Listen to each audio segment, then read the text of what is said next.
On my birthday, I got a message from Dad. Sold your tablet. Your sister needs a new laptop. Be grateful we feed you.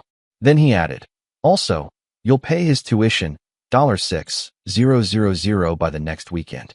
I stated, no chance. He responded, then leave.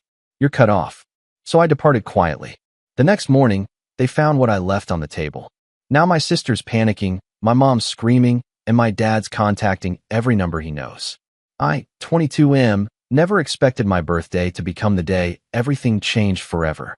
What started as a typical Tuesday morning in our cramped apartment turned into the moment I finally understood where I truly stood in my family's hierarchy. The message came through while I was reviewing for my computer science midterms. Dad's text was blunt and matter-of-fact, the way he always communicated when he'd already made up his mind about something.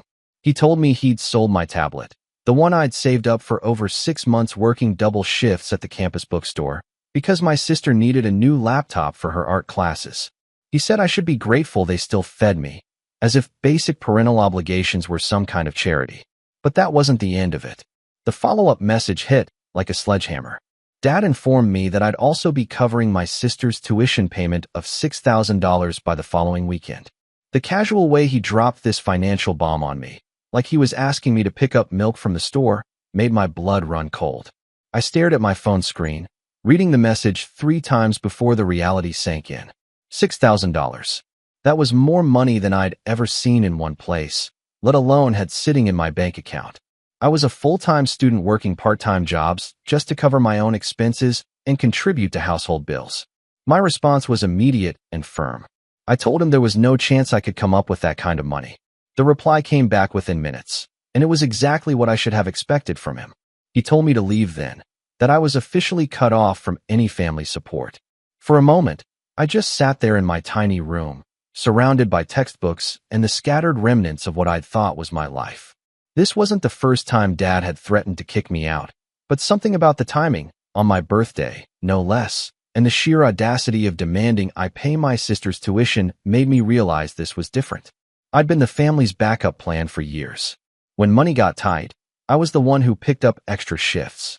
When household bills needed paying, my part-time income somehow became fair game for family expenses. When my sister wanted something new, my belongings mysteriously became available for sale or redistribution. The pattern was so established that I'd stopped questioning it. But sitting there on my 22nd birthday, being told to cough up $6,000 or get out, something inside me finally snapped. I started packing immediately. Not the angry, dramatic kind of packing where you throw things around and slam drawers. This was methodical, careful packing. I took only what was truly mine. Clothes I'd bought with my own money, textbooks I'd purchased for school, my laptop that I'd specifically hidden from Dad's previous selling sprees. As I packed, I thought about all the times I'd enabled this dynamic. Every time I'd handed over my paycheck to help with rent, every time I'd let them sell my stuff for my sister's benefit, every time I'd swallowed my frustration and told myself it was just temporary. I realized I'd been subsidizing their poor financial decisions while they took credit for raising such a responsible son. But I wasn't just angry about the money or the tablet. What really got to me was the complete lack of respect. The assumption that I existed solely to serve the family's needs, that my own goals and struggles were irrelevant. The fact that Dad could demand thousands of dollars from me on my birthday without even a conversation about whether it was possible. The decision to leave wasn't dramatic in my head. It felt logical, inevitable even. I was already supporting myself financially while contributing to their household expenses. The only thing keeping me there was some misguided sense of family obligation that clearly wasn't reciprocated. I finished packing around midnight. 3 duffel bags and a backpack. That's all I owned that I could definitively call mine. As I prepared to leave, I realized I had one last thing to do. I sat down at my desk and pulled out a notebook. For the next hour, I wrote down every financial transaction I could remember from the past 4 years since I'd started working. Every payment I'd made toward rent and utilities. Every time Dad had borrowed money from me that never got repaid. Every possession of mine that had been sold or given away without my consent. The numbers were staggering.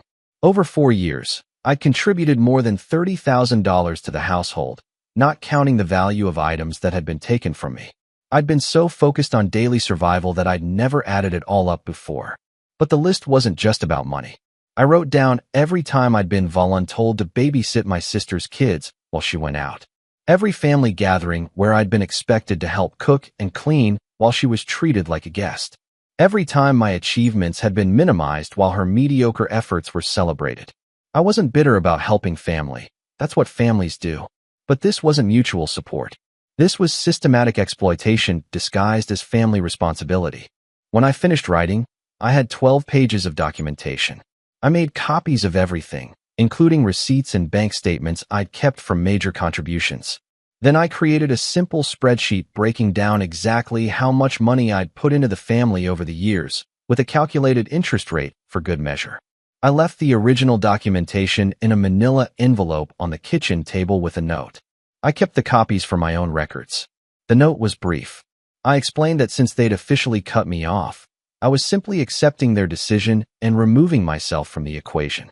I included a breakdown of what I'd contributed financially over the years and stated that since we were severing ties, I'd be expecting repayment of the outstanding balance with reasonable interest. I wasn't actually expecting them to pay me back, but I wanted them to see, in black and white, exactly what they were losing when they decided I was expendable. The final paragraph outlined my terms for any future contact. If they wanted me back in their lives, it would be as an equal family member, not as a convenient source of labor and money. No more forced financial contributions, no more selling my belongings without permission, no more expectations that I'd subsidize poor decisions. I left that night without saying goodbye, not out of spite, but because I knew any conversation would devolve into guilt trips and manipulation tactics that had worked on me for years. I was done being manipulated. I crashed on my friend Mike's couch for the first week. Mike had seen how my family treated me and had been telling me for months that I needed to get out. He didn't even seem surprised when I showed up with my bags. Update 1. The first call came at 7 a.m. the next morning. It was Mom, and Mike handed me his phone with a grim expression. She was crying and screaming simultaneously, asking how I could do this to the family, how I could abandon them when they needed me most. I let her talk for a few minutes before I responded. I told her I hadn't abandoned them. They'd told me to leave. I was simply doing what Dad had instructed. The silence that followed was deafening. She tried a different approach then, talking about how family sticks together through tough times, how my sister really needed that laptop for school, how they'd always been there for me. I listened patiently and then asked her to name one time in the past 4 years when they'd helped me with anything without expecting something bigger in return. The conversation ended when I told her I'd left a detailed accounting of my contributions to the family on the kitchen table and suggested she review it before we talked again. Dad called an hour later. The tone was completely different, aggressive, demanding, threatening. He told me I was making a huge mistake, that I'd never survive on my own, that I'd come crawling back within a week. He accused me of being selfish and ungrateful. I stayed calm and asked him to explain how expecting me to pay $6,000 for my sister's tuition was reasonable when I was already struggling to pay my own expenses. I asked him to walk me through the logic of selling my belongings without permission to buy things for other family members. He couldn't answer either question without admitting that he'd been taking advantage of me, so he hung up instead. My sister called that afternoon. This conversation was the most revealing of all. She started by trying to guilt trip me about leaving the family in a tough spot, but when I pressed her on specifics, the truth came out. She admitted she'd known Dad was planning to sell my tablet for weeks. She'd actually been the one to suggest it, figuring I didn't really need it since I had a laptop for school. She also revealed that the $6,000 wasn't just for tuition. She wanted to upgrade to a more expensive program that included additional art supplies and studio time. The most shocking revelation was that she'd always assumed I enjoyed helping the family financially. She genuinely thought I was happy to work extra shifts to pay for her things, because that's what big brothers do. The concept that I might have my own financial goals and limitations had never occurred to her. When I explained that I'd been sacrificing my own needs for years to help support everyone else, she seemed genuinely surprised. She'd been so insulated from the family's financial struggles that she didn't realize how much pressure I'd been under. Update 2. By the end of the first week, the calls had become more frequent and more desperate. Dad had started reaching out to extended family members, trying to get them to convince me to come back. What he hadn't anticipated was that most of them already knew about the family dynamics, and were sympathetic to my situation. My aunt called to check on me, and she mentioned that Dad had been calling relatives asking for money to cover my sister's tuition. Apparently, he'd been telling people that I'd selfishly abandoned the family right when they needed me most, without mentioning that he'd told me to leave or demanded I pay thousands of dollars. But my aunt had always been observant. She noticed over the years how I was always working while my sister seemed to have unlimited spending money for art supplies and social activities. She'd seen how family gatherings always involved me helping in the kitchen while my sister was treated like a guest. She told me that several family members had been wondering when I'd finally stand up for myself. The fact that Dad was now desperately calling around for money proved that my financial contributions had been more significant than anyone realized. The second week brought a new strategy from my parents. Mom started sending long text messages about how much they missed me, how empty the house felt without me, how sorry they were that things had gotten so heated. She avoided mentioning the financial demands or the fact that Dad had told me to leave. I responded once, thanking her for the sentiment, but reminding her that I was simply following Dad's instructions. I told her that if they wanted to have a real conversation about rebuilding our relationship, I'd be open to it, but it would have to include acknowledgement of what had actually happened and genuine changes in how they treated me. Dad's approach was different. He started calling me from different numbers, including work phones and borrowed cells from friends. Each call followed the same pattern. He'd start by demanding I come home immediately, then shift to threats about cutting off my car insurance or removing me from the family health plan, then eventually devolve into accusations that I was tearing the family apart. I remained calm during these calls, but I also started documenting them. I kept notes about the threats, the attempts at manipulation, and the various versions of events he presented. The pattern that emerged was clear. He was used to controlling me through financial pressure and emotional manipulation, and my absence had left him scrambling. Update 3. 3 weeks after leaving, I got the call I'd been expecting. My sister was panicking because the tuition deadline was approaching and Dad hadn't been able to come up with the money. Without my financial contributions, the household budget had fallen apart faster than anyone anticipated. She called me crying, begging me to come back and help them figure things out. She promised things would be different, that Dad had learned his lesson, that they'd treat me better. But when I asked her to be specific about what would change, she couldn't give me concrete answers. I told her I was willing to help her create a realistic budget and look into financial aid options for her program. But I wasn't going to just hand over money to maintain the dysfunctional family dynamic. I offered to help her apply for student loans and grants, and to teach her about managing money responsibly. Her response was telling. She didn't want to learn about budgeting or take on student loans. She wanted me to come back and solve the problem the way I always had, by sacrificing my own needs for everyone else's convenience. Mom called later that day with a different approach. She wanted to negotiate.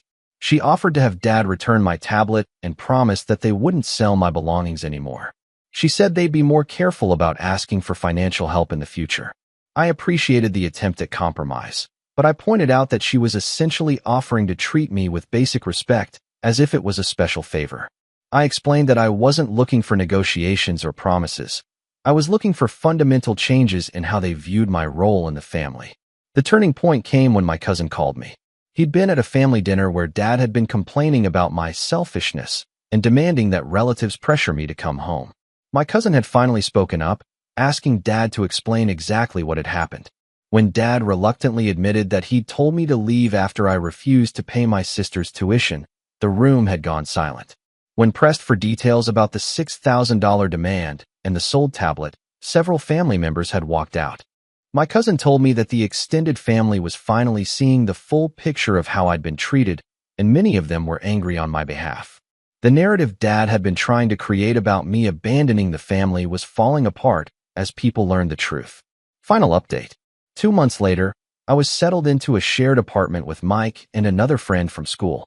My grades had actually improved without the constant stress of family financial dramas, and I'd picked up additional tutoring work that paid better than my old bookstore job. The desperate calls from home had gradually decreased as the reality of their situation set in. My sister had ended up taking out student loans for a more affordable program. Dad had been forced to take on additional work to cover the bills I'd been helping with. Mom had started working part-time for the first time in years. The interesting thing was that the family actually seemed to be functioning better in some ways. Without me as a safety net, they'd been forced to make more responsible financial decisions. My sister was learning to budget for the first time in her life. Dad couldn't make impulsive purchases knowing that I wouldn't be there to cover shortfalls. I wasn't completely estranged from them. I'd had a few careful conversations with Mom, and she seemed to be genuinely reflecting on how they'd treated me. She admitted that they'd taken advantage of my willingness to help and that they'd never properly appreciated what I'd been contributing.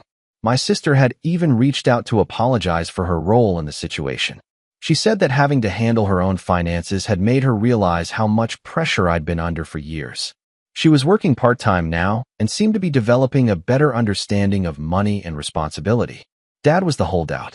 He'd called once to demand that I return the family documents I'd taken, apparently not understanding that the bank statements and receipts I'd kept were records of my own transactions. He still seemed to view my departure as betrayal rather than a natural consequence of his ultimatum. But I wasn't waiting for his approval anymore. I'd learned that you can't force people to treat you with respect. You can only control how you respond when they don't. Setting boundaries had been painful, but it had also been necessary. Looking back, I realized that my 22nd birthday had actually been a gift, even though it hadn't felt like it at the time. Dad's ultimatum had forced me to choose between continuing to enable dysfunction or standing up for myself. For the first time in years, I'd chosen myself. The family was still intact, just restructured around healthier dynamics. And I was finally free to build the life I wanted instead of constantly managing everyone else's problems. Sometimes the best revenge is simply refusing to play a rigged game.